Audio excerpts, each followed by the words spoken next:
He spilled coffee on my termination letter. That's how this all started. Lukewarm hazelnut roast bleeding through my name like it couldn't wait to erase me. I hadn't even sat down yet when HR Jessica, the one who once cried in my office because her boyfriend ghosted her, slid a blue folder across the table like she was handing me a speeding ticket. "We appreciate your service," she said, monotone. No eye contact. No handshake. No thanks for the 8 years I spent plugging the legal leaks her department kept springing. Sunset, they called it. Like my role was a beach in Maui, gently fading into irrelevance. Meanwhile, the new chief risk officer, a man who spells ethics with a $sign, got his assistant promoted to my job with a LinkedIn post that said, "Excited to drive innovation." You'd think I tripped and fell into early retirement. No, darling. I was pushed. I opened the folder. For weeks severance. No bonus. No COBRA extension. No acknowledgement of the fact I kept their asses out of a lawsuit in Q1 by rewriting an internal policy over Christmas Eve while my ex-husband FaceTimed from Cancun. I looked up calm. Is this negotiable? Across the table, the company attorney, Derek, a man whose necktie is always just a little too proud of itself, smirked. Leaned back in his chair like he was waiting for applause. "No woman negotiates severance here," he said with a chuckle. That moment? That exact second? It wasn't rage. It was math. My brain started flipping backward through a decade of dates, dotted lines, signed addenda. I'd written half the damn compliance manual myself. And unlike the men who borrowed my bullet points for PowerPoints, I kept receipts. Literal ones. You ever get that feeling when someone underestimates you so hard? It hits like a second wind?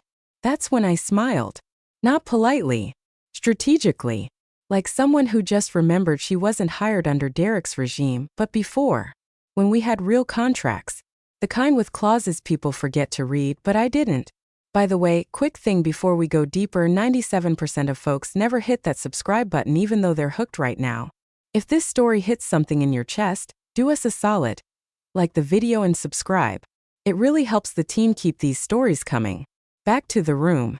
Derek was still monologuing about standard packages and executive budget realignments, while I mentally unrolled the scroll of legal documents I'd archived at home.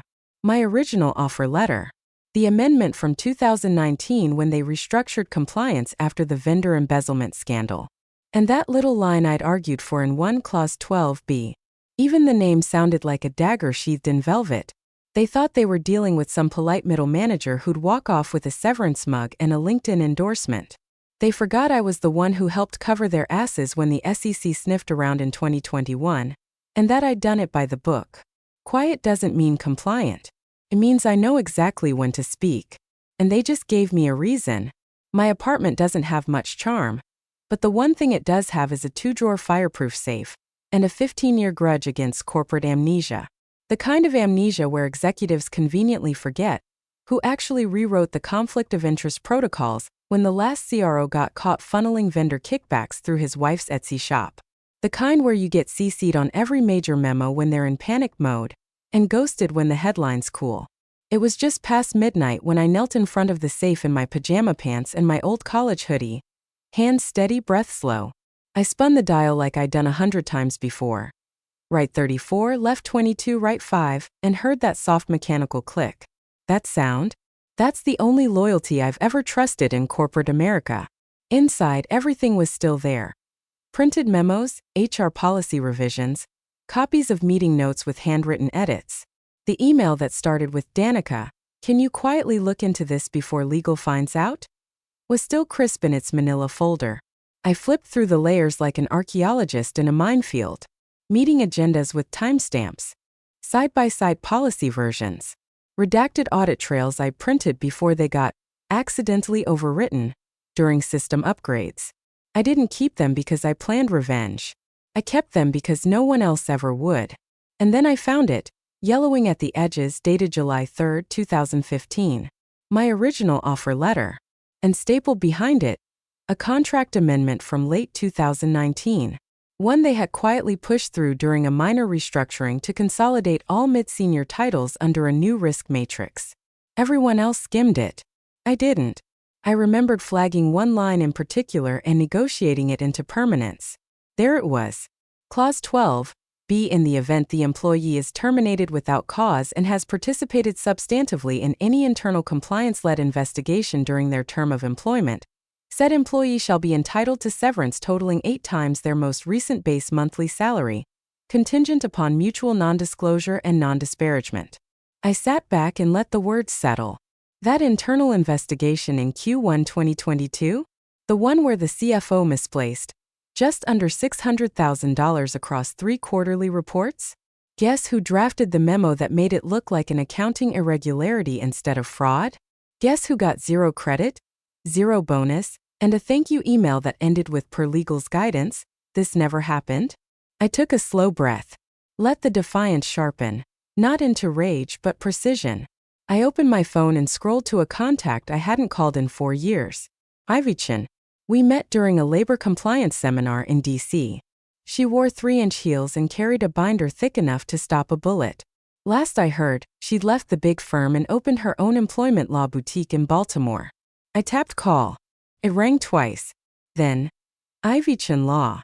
I smiled. Hey, it's Danica. You still practicing employment law? A beat. Depends, Ivy said. You finally ready to set something on fire? I laughed for the first time all day. Not fire. Just clauses. Ivy showed up the next morning with black coffee, a gray trench coat, and that same predator calm she always carried like perfume. Her office was still half unpacked. Boxes of legal pads and casebooks stacked against the walls, but the center of the room was pure war zone efficiency. Clean desk, 2 chairs, and a printer that looked like it ran on spite. She didn't waste time with pleasantries. Just nodded, took the folder from my hands, and began reading. Her eyes moved fast, brow barely twitching as she hit Clause 12b. She didn't even finish the paragraph before she grinned. You weren't kidding, she murmured. They actually signed this? I nodded. During that risk restructuring, I made it sound like standard indemnity language. They wanted everything done by end of day, so they skipped redline review. She flipped back a page. It's clean. Legal boilerplate up until this clause and then boom. Severance times 8 plus health coverage with a mutual NDA. Tied to internal compliance involvement. Not whistleblower status, not litigation. Just participation. They didn't think I'd keep the documentation, I said. Or remember. Ivy snorted. They think HR folders are gospel and women like you don't own printers.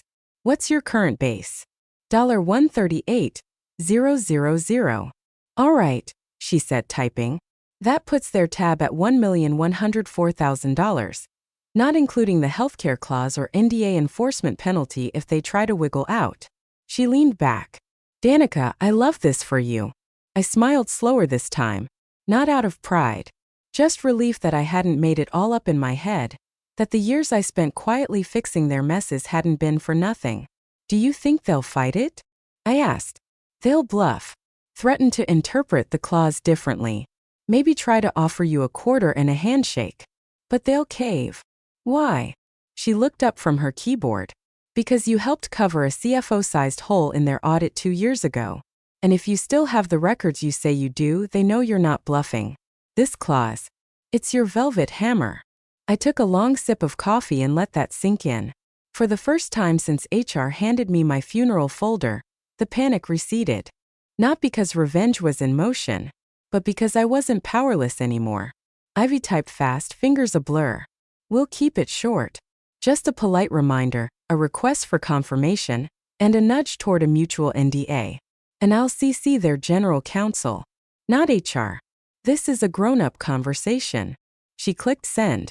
Then looked up with that same small, sharp smile she'd used back in DC when some guy tried to interrupt her CLE presentation, and she annihilated him with a single footnote. They won't see it coming, she said. But they'll feel it. For 3 days it was radio silence. Not even a bounce back. I'd half expected some perfunctory legalese from Derek within 24 hours, maybe a "we're reviewing your request" or a snide, "this clause is no longer applicable." But nothing. Just the dull hum of inaction. Ivy, of course, didn't flinch. No response means one of 2 things, she said while stirring her espresso with a chopstick for some reason. Either they're scrambling in-house to come up with a counteroffer that doesn't admit defeat, or they're hoping you'll blink first and go away. Spoiler, I don't blink. Late afternoon on the third day, I got the email. Subject line discussion request.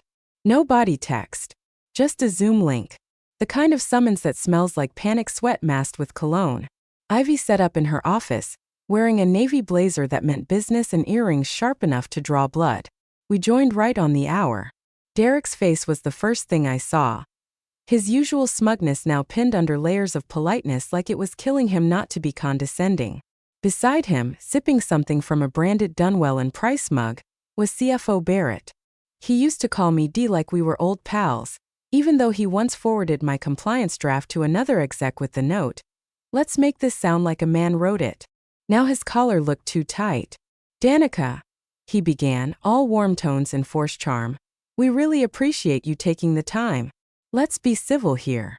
Ivy didn't even blink. Clause 12b doesn't require civility, just compliance. Boom. No warm-up, no icebreaker. Just a surgical strike. Barrett shifted. "We think there may have been a misunderstanding about the clause's applicability in this case." Ivy interrupted. "There's no misunderstanding. The clause specifies termination without cause, which this was. It specifies involvement in a compliance investigation, which she has documented. And it specifies mutual NDA, which we're more than willing to sign." She tapped her pen against a legal pad like a countdown. "What part are you struggling with?" Derek cleared his throat. "The clause is obscure." "Obscure doesn't mean unenforceable," Ivy cut in. "Especially when the records exist. Speaking of which, Danica, do you still have the investigative logs from Q1 2022? I nodded. "Originals. With digital timestamps and email trails." That's when Barrett lost grip of his mug. It tipped just enough for coffee to splash over the rim and onto his crisp white shirt. He yelped, then tried to laugh it off, dabbing at the stain with a napkin like the building wasn't metaphorically on fire. Ivy didn't even smirk. "We can resend the summary of Clause 12b and its conditions, along with a gentle reminder that those logs are admissible if necessary." Derek fumbled through a half apology, half threat about protecting company integrity. But the tension said it all. They knew. They'd forgotten the clause. They'd forgotten the logs. They'd forgotten I wasn't just some quiet middle manager they could phase out like expired toner. And now the silence they bet on? It was costing them 7 figures in their dignity.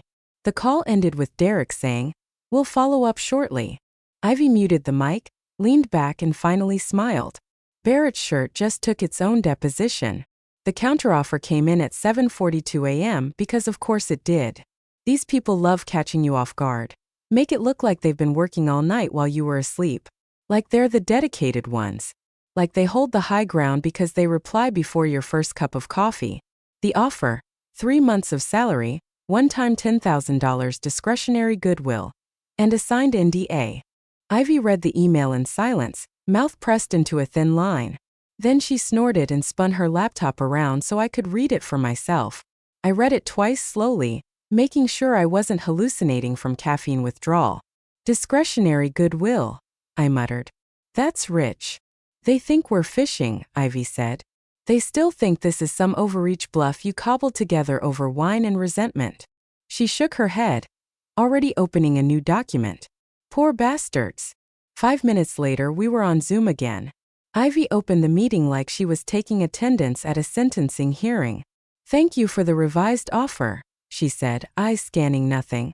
"Unfortunately, your use of the term antiquated to describe Clause 12b is both incorrect and interesting." Derek blinked. "It was added under a previous framework. There have been policy revisions since then." "And yet," Ivy said, raising a finger, "you yourselves cited a remarkably similar clause just last year in Lowenstein versus D&P Holding, where your legal team successfully argued that employment contracts, regardless of departmental restructuring, remain binding unless explicitly superseded. Page 14, line 12. Want me to pull the docket?" The silence hit different this time. Not just the awkward corporate kind, but the kind where you know you just got outmaneuvered by someone who does her own homework. Derek froze. Barrett glanced off-screen like maybe someone else was going to rescue him. Ivy leaned in slightly. "And if you're worried about optics, let me assure you, my client has no interest in public filings. She's not here to grandstand." She's here to hold you to the paper you signed. Barrett cleared his throat. Look, we want to do right by Danica. We just. You forgot the clause existed, I said finally. My voice was steady, maybe even pleasant. You forgot what I covered up. You forgot who saved your quarterly projections when you were busy shopping for mountain houses in Aspen. I paused, let it hang there, then smiled for real this time. I didn't. Felt good. Not petty. Not performative. Just right. Derek exhaled through his nose, the way men do when they realize they have no cards left and still want to feel like they're in the game. We'll need to reconvene internally. You do that, Ivy said, already moving to end the call. We'll expect the full payout wiring instructions by Friday. Noon. As the screen went dark, she turned to me. You enjoyed that? I shrugged, lips twitching. A little. Good, she said. It's about time. The wire hit my account on a Thursday morning, 10:02 a.m., with a subject line so sterile it felt like an apology wrapped in denial. Final severance disbursement per Clause 12, B. No congratulations. No farewell. Just 7 digits sitting neatly under a Wells Fargo header. Delivered like a package they forgot to gift wrap. I stared at it for a long time. Not because I doubted it would come, but because seeing it land with that quiet little ping felt like the universe nodding in my direction for once. No fanfare. No applause. Just acknowledgement. Just right. 8 times my salary, every cent accounted for. Plus full COBRA coverage through the year. Plus a separate 5-figure transfer marked mutual NDA compliance consideration, which is legal speak for. Please don't talk about what you know. The irony? I didn't even need to. Most of what I knew was in their own files, they just never expected anyone to remember the trail. Ivy was already waiting at the cafe when I arrived, sipping jet black coffee that could power a small village. She didn't ask if the money came through. She knew the look on my face. Congratulations, she said, lifting her mug like a toast. So, now what? You want to let it go? She smiled sharp, knowing. Or let it burn? I didn't answer right away. Just stared out the window for a beat, watching a woman parallel park with surgical precision, earbuds in, not giving a single damn who was watching. That used to be me, head down, precise, unbothered. Until they decided precision was replaceable. I reached into my bag and pulled out a slim red folder. Inside, a printed spreadsheet, annotated memos, 3 unlogged email threads, and a USB drive labeled simply D&P variance discrepancies. Ivy raised an eyebrow. You kept it all, she said. Didn't keep it to use, I replied. I just couldn't make myself throw it away. She nodded, more solemn this time. That's the thing about documentation. It's not revenge, it's record-keeping. I opened my laptop. My inbox was already a war zone of unread messages and HR newsletters trying to lure me into post-employment feedback surveys. I scrolled past them until I reached a folder near the bottom. One I hadn't opened in over a year. It was titled, Loose Ends. The subject lines inside read like a company's obituary written in breadcrumb form. Missing line items. Q3 variance flagged. Re-invoice mismatch. Forwarded from audit. Forward. Urgent. Do not forward outside legal. I hovered my mouse over one in particular. A flagged conversation between Barrett and a procurement manager discussing how to reclassify a 6-figure vendor payout that never made it to the books. Back then, I smoothed it over by rewriting the justification memo myself. Buried it. Made it look tidy. Now, it looked like a matchbook waiting to be struck. Ivy leaned in. We're clear, Danica. They paid. They locked the doors behind you. I smiled without looking up. Yeah, but they left the windows wide open. She said nothing. Just sat back sipping her coffee, while I clicked open the email draft. Vindicated? Sure. Finished? Not even close. The tip itself took less than 3 minutes to send. No dramatic monologue, no manifesto. Just a plain text email from a fresh Proton Mail account with no signature. No flair, only links. 6 of them. Each tied to archived audit discrepancies I'd quietly flagged years ago, before they were repackaged into corrected statements and filed without so much as a thank you. The message was addressed to an encrypted inbox at the Office of Financial Compliance, one they use for anonymous informants. The subject line read, Variance anomalies. DNP FI21 FI23. The body? A single sentence. These warrant a second look. That was it. I stared at the send button for one long breath, then clicked it. Gone. Silent as a blink. No boomerang attached, no red receipt, no digital breadcrumbs. Just the truth out in the wild where it could either die in a bureaucratic inbox or start a fire. The next few days were quiet.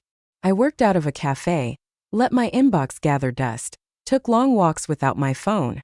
But on day 6 I noticed something. Dunwell and Price's stock ticker? Subtly erratic. Nothing major, just a few hiccups. Small drops with no headline cause. I knew that look. That was the tremor before the statement. Someone had peeked behind the curtain, and they didn't like what they saw. Day 7 it broke containment. I was halfway through a crossword when I got a message request on LinkedIn. The name Marissa Trent. I clicked her profile, early 20s, newly minted investigative journalist at some scrappy mid-tier media outlet known for whistleblower pieces that usually start small, until they don't. Her message was polite but direct. Hi Danica. I'm reaching out regarding recent inquiries into Dunwell and Price. We've received unverified documents suggesting financial irregularities tied to past audits.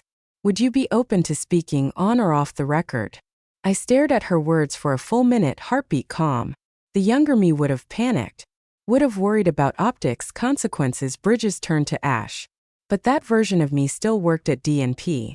This version had been paid, expensively, to leave and knew exactly how much truth the world could stomach before anyone blinked.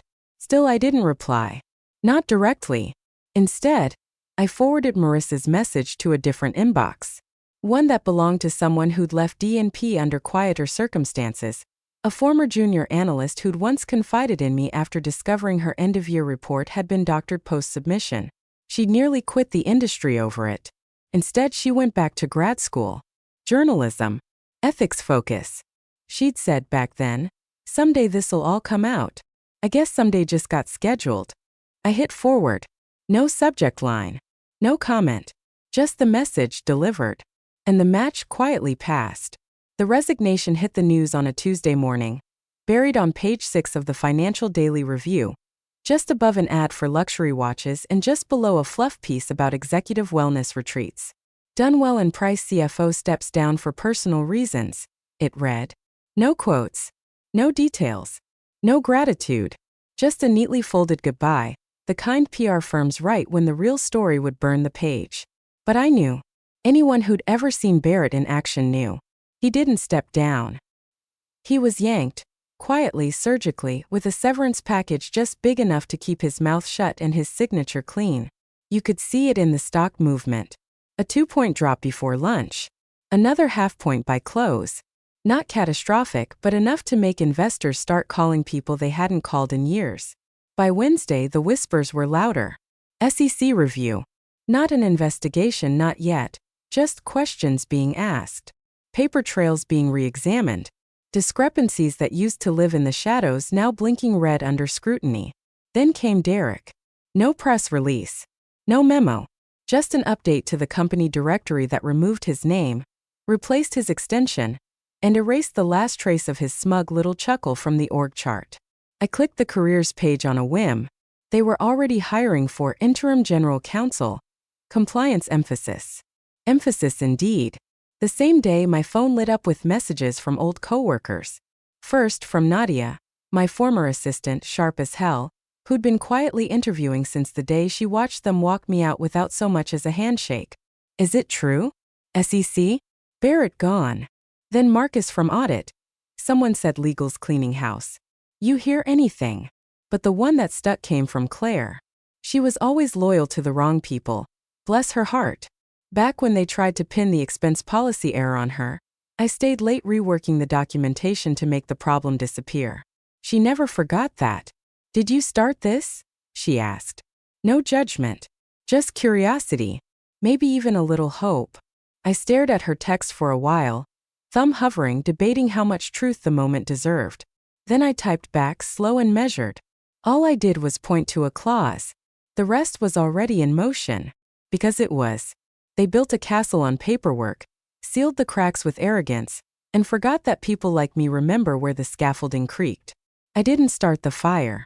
I just reminded them where they left the matches. The rain was soft but steady, tapping against the cafe window like a polite reminder of endings, of beginnings, of things that wash clean whether you're ready or not.